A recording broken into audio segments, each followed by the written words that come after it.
Indiscriminate indicators of compromise spawn fake news about a Vermont grid hack. Meanwhile, the Mounties cautiously, tentatively investigate some odd potential IOCs at an Ontario utility. A hacker claims he pwned the FBI, but it looks like a hoax. A quick rundown of exploits currently romping in the wild. Many of them involve ransomware. And yes, your thumbprint will authenticate you to your phone, even if you've dozed off.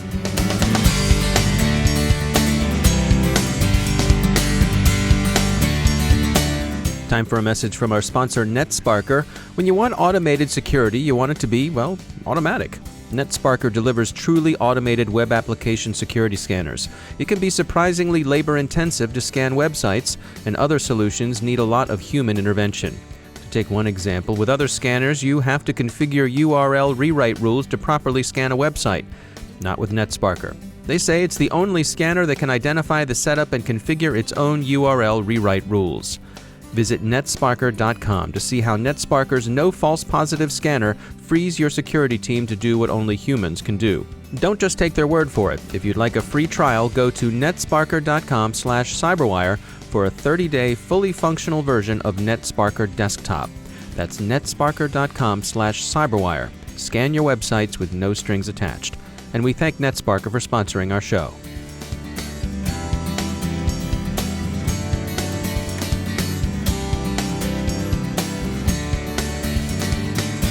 Major funding for the CyberWire podcast is provided by Cylance. I'm Dave Bittner in Baltimore with your CyberWire summary for Thursday, January 5th, 2017. There's no shortage of fraud and alarmism gurgling around in cyberspace this week, but fortunately there's also no shortage of cooler heads and skeptical eyes either. Last weekend's view halloo over fancy bears prancing through northern Vermont's electrical grid has by now subsided into a never mind, no game there after all. The story is instructive.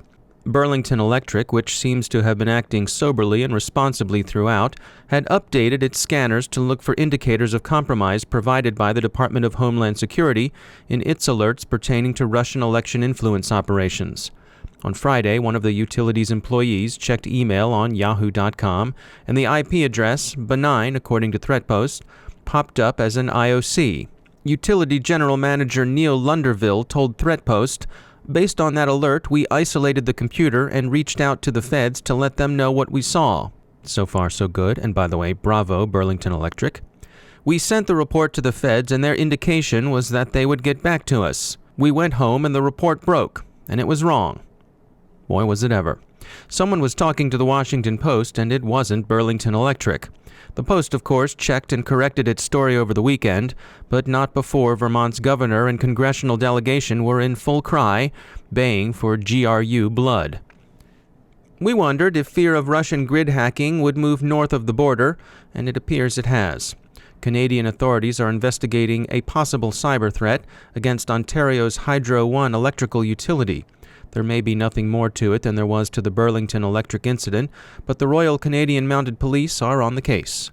The Canadian reaction is more cautious and measured than the past week saw from their neighbors to the south. And in any case, the RCMP is on the case. The Mounties always get their man, if there's a man or woman to get.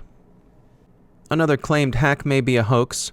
The black hat showboat hacker who goes by CyberZeist says he compromised a U.S. FBI website and dumped the credentials he harvested on Pastebin, but the caper looks bogus. The Register reports that the security team at pwned, which produces the FBI's content management system, calls hogwash. The email addresses seem to be derived from old publicly available dumps, and the password hashes don't add up either. Speaking of things that don't quite add up, we speak regularly of hacktivists here, people or groups who take up a cause online. But what about faketivists? We checked in with Marika Chauvin, senior threat intelligence researcher at Threat Connect, about their recent blog post, Hacktivists versus Faketivists, Fancy Bears in Disguise. This all kind of began with the DNC breach and its aftermath. A threat actor persona known as Goostrapper 2.0 kind of came out of the woodwork right after CrowdStrike announced that it had attributed the attacks on the DNC to Fancy Bear and Cozy Bear. So in the Faketivists research that we've done at Threat Connect, we focused primarily on Fancy Bear because we have found overlaps in targeting focus and infrastructure used by Guccifer 2.0, DC Leaks, and Fancy Bear. So the day after the breach was publicized, Guccifer 2.0 emerged with a WordPress blog, and then later, a couple days later, a Twitter handle. Guccifer 2.0 claimed that persona alone was responsible for the DNC hack, and that they compromised the organization in the summer of 2015. And then what was likely an effort to add some legitimacy to the persona's claims, it then began posting documents that were stolen from the DNC on that blog. Now, interestingly enough, the more that Guccifer 2.0 talked and the more that he claimed, the less sense he made. One claim that was particularly odd was that he compromised the DNC back in September 2015 using the bug that mistakenly gave Bernie Sanders' campaign unauthorized access to voter information. Now, that sounds plausible until you start kind of looking into that bug. And in our conversations with NGP Van, we found that the specific bug that was referenced by Guccifer 2.0 didn't even exist in the code until December 2015. And so I like to say that either this guy, gal, group, this Faketivists either has a TARDIS or a souped-up DeLorean, because, I mean, that's the only way he could have traveled forward in time and then back. Why a persona at all? Why not simply have, WikiLeaks release the information or just have it anonymously go to the press? Was there any sense of what the advantage is of putting some kind of a face behind this stuff? I believe so. I mean, I can speculate as to what the people behind the persona were trying to do. But when it comes to something like WikiLeaks, they have no control over the timing of a publication.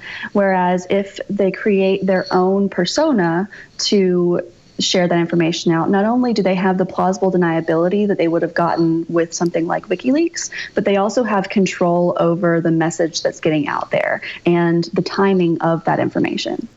That's Marika Chauvin from Threat Connect. Several exploits in the wild draw security researchers' attention. We'll run through some of them quickly. ForcePoint reports the return of the Core backdoor spyware in two new variants, Big Boss and Silly Goose. The GDI Foundation warns of a campaign actively targeting MongoDB. Fujitsu and its partners ForcePoint and Recorded Future are tracking the Rig exploit kit, which is now serving TrickBot and Madness QuantLoader. And we note that ransomware does indeed seem to be holding its prominence in the threat landscape. It's increasingly seen equipped with DDoS and doxing functionality. Dunbar Security calls the latter doxware. GoldenEye ransomware is appearing in campaigns targeting HR departments, especially vulnerable because the nature of their business tends to make them willing to open email attachments. There is some good news on this front. Emsisoft has a decryptor for version 3 of Globe ransomware. So again, bravo, Emsisoft. And finally, we heard yesterday about the teddy bear and Billy Bass threats to mental well-being, if not to security. Today, we hear about another toy-related issue. Parents, take heed. An Arkansas mother had secured her iPhone with a nice biometric feature, enrolling her fingerprint to control access. She dozed off, as moms will, in Arkansas and elsewhere. But when she awoke, presumably refreshed, she saw to her horror that she apparently had been hacked. The indicator of compromise was the purchase of some $250 worth of Pokemon-themed toys from Amazon. Before Mom could call ISAC Mama to report the incident for investigation, her 6-year-old daughter proudly told her, "Mommy, I was shopping." The child had used Sleeping Mom's thumb to unlock Sleeping Mom's iPhone. We say, don't feel bad, friend. A lot of us have been there.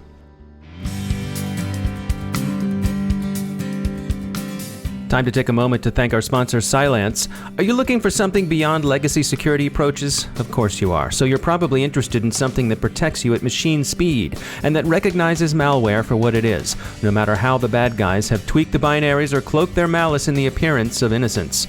Cylance knows malware by its DNA. Their solution scales easily, and it protects your network with minimal updates, less burden on your system resources, and limited impact on your network and your users. Find out how Cylance is revolutionizing security with artificial intelligence and machine learning. It may be artificial intelligence, but it's real protection. Visit Cylance.com to learn more about the next generation of anti-malware. Cylance, artificial intelligence, real threat prevention. And we thank Cylance for sponsoring our show.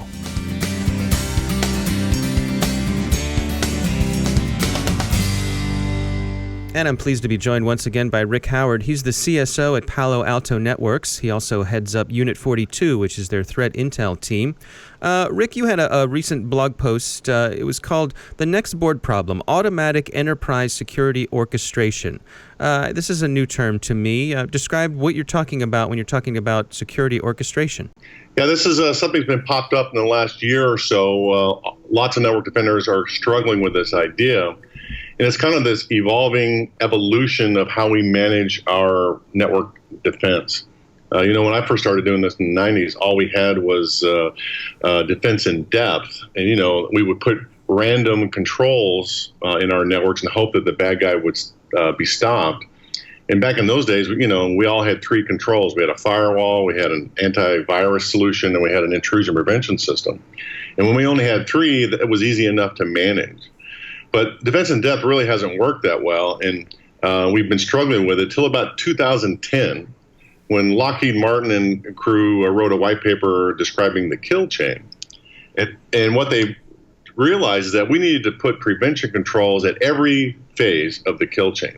And security vendors were only too happy to find really great products to put at each of those spots. And what has happened then is an explosion of security tools, we call them point products, that everybody has to manage. Typical organizations that I run into are running 15 to 20 point products that just do security down the kill chain. Other high-end organizations with lots of resources, they're managing 80 point products. I talked to one financial a couple weeks ago. He claims to have 150. Wow. And how do you manage all those things? And the dirty secret in the security community is that we expect the customer to do that.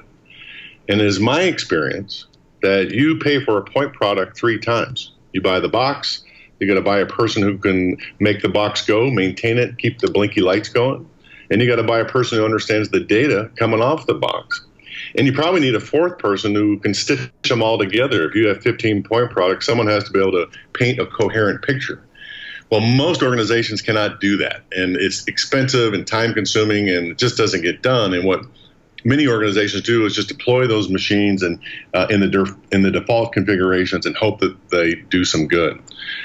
So there are 2 models that have emerged to try to fill that need, and one is the platform play, and all the firewall vendors have a platform play, where they put all those point products into a single platform for the purpose of stopping the bad guys down the kill chain. So that's one model. Mm-hmm. The other model is third-party vendors doing the orchestration for the customer, meaning they might be a cloud play and they might orchestrate 20 or 30 of the point products themselves. So you give them permission to do that for you.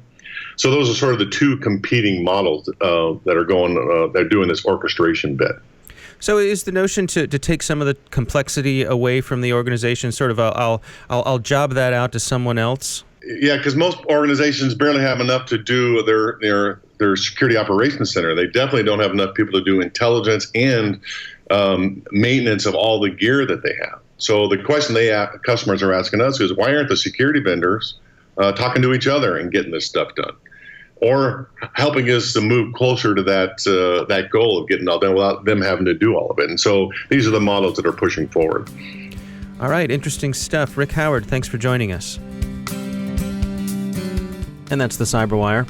For links to all of today's stories, along with interviews, our glossary, and more, visit thecyberwire.com. Thanks to all of our sponsors who make the CyberWire possible, and special thanks to our sustaining sponsor, Cylance. Learn more about how Cylance prevents cyber attacks at Cylance.com. If you enjoy our show and find it a valuable part of your day, we hope you'll leave us a review on iTunes. It's one of the best ways you can help us spread the word. The CyberWire podcast is produced by Pratt Street Media. Our editor is John Petrick. Our social media editor is Jennifer Iben, and our technical editor is Chris Russell. Our executive editor is Peter Kilpie, and I'm Dave Bittner. Thanks for listening.